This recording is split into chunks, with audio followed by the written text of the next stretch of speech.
Hello everyone, hope you're all okay. Right, I was just about to make up some more homemade gesso because not gesso, texture paste, because my pot's nearly empty.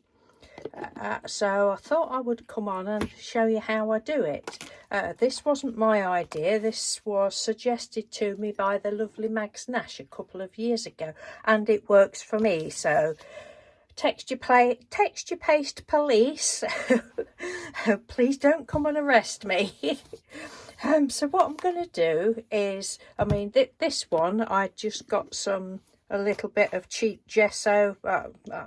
I can't give you any measurements because I didn't measure it, but I just got some gesso left in there and I just added talcum powder, kept mixing it up. I know a lot of people don't like using talcum powder, but I think probably cornstarch would work. It's the same sort of thing, isn't it? So I've got a new tub of gesso, and this is just a cheap one from the works.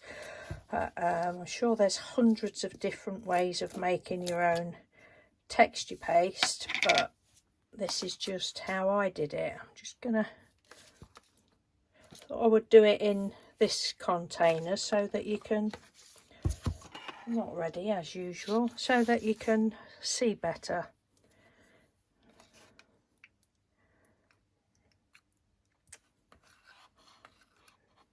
I mean, you can, this gesso, this is quite thick compared to the other cheap one that I got from the works. Is it the same brand?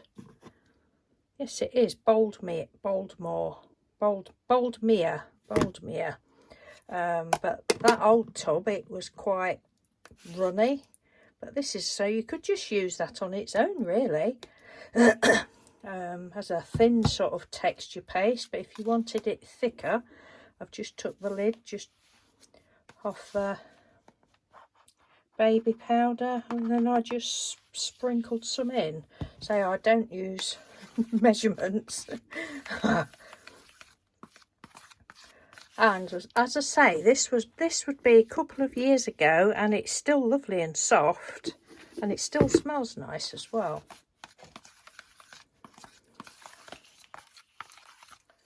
And I think that's just a quick and easy way of making your own sort of texture paste, because these products are quite expensive, aren't they? I mean, obviously if you want it to last years and years and years and years and years on a project, then probably buy some specialist, you know, some bought stuff. But for me, this works well. Just going to put a little bit more in. Just move it over there so it doesn't go up your nose.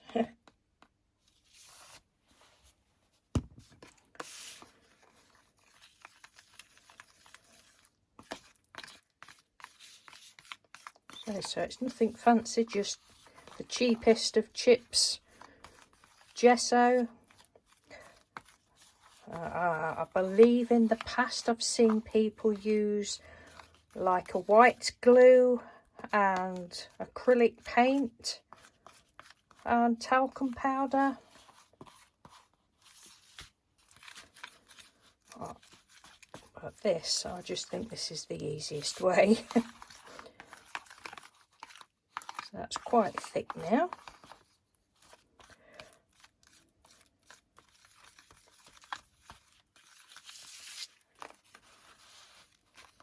I mean, here's, alright, just show you this. You've seen this before probably, but this is texture paste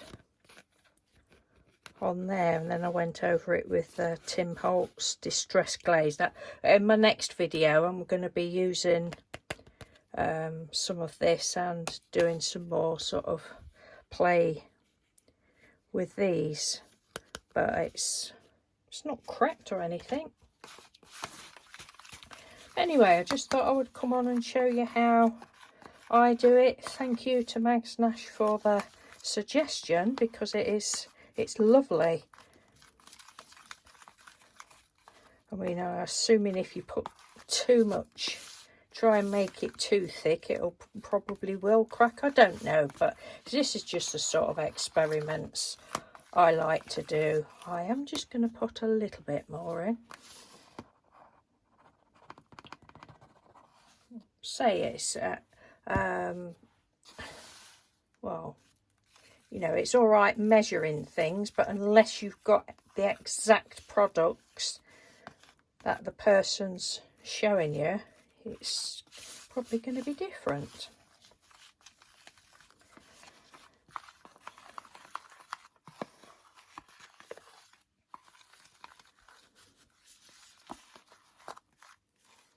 If you think you've made it too thick, then you can always add some more gesso.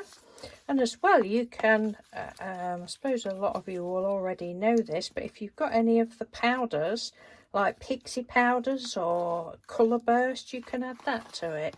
I probably have put a little bit too much talcum powder in there now, although it looks quite good. Just let me get it under my nose, see if I've got it mixed properly. Yeah, I think so.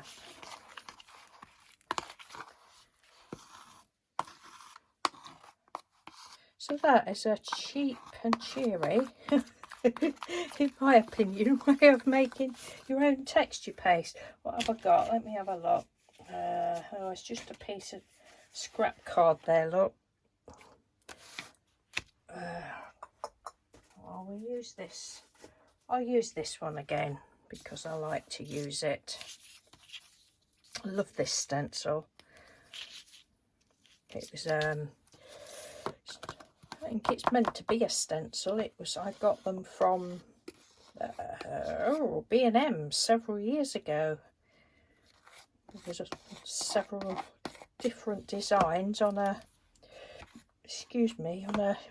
pad.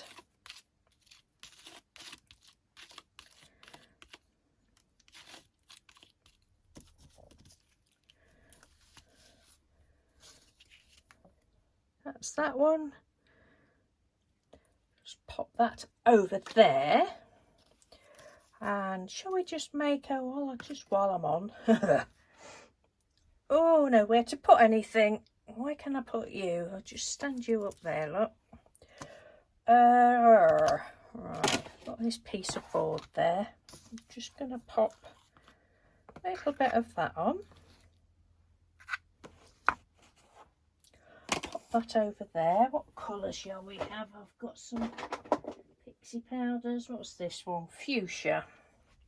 So we've got Peasy powder. Ken Oliver's Colour Burst, I think they're called. I think I can see talcum powder there where I've missed it.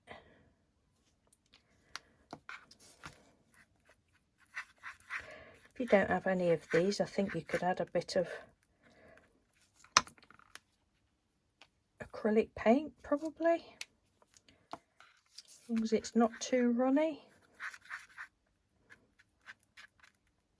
Ooh, look at that, that's pretty.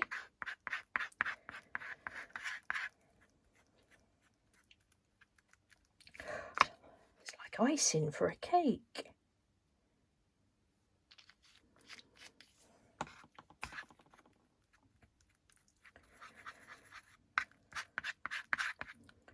Like I say, if you've got quite a thick gesso, you probably can just get away with using that as a thin texture paste, but this just makes it a little bit thicker.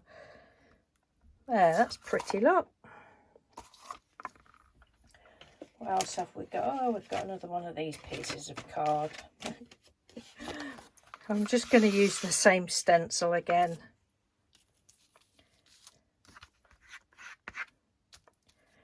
For this.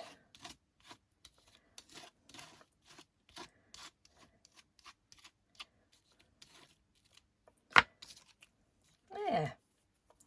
So that is it. Leave those to dry. You might see those in another video. But that's it for now. So I hope that's been helpful to some of you that's probably wants to try a bit of texture paste but doesn't want to go out and buy any, it's, you know, like I say, just a cheap and easy way of doing it. So thank you again, Mags Nash, and thank you everyone for watching. Take care, bye.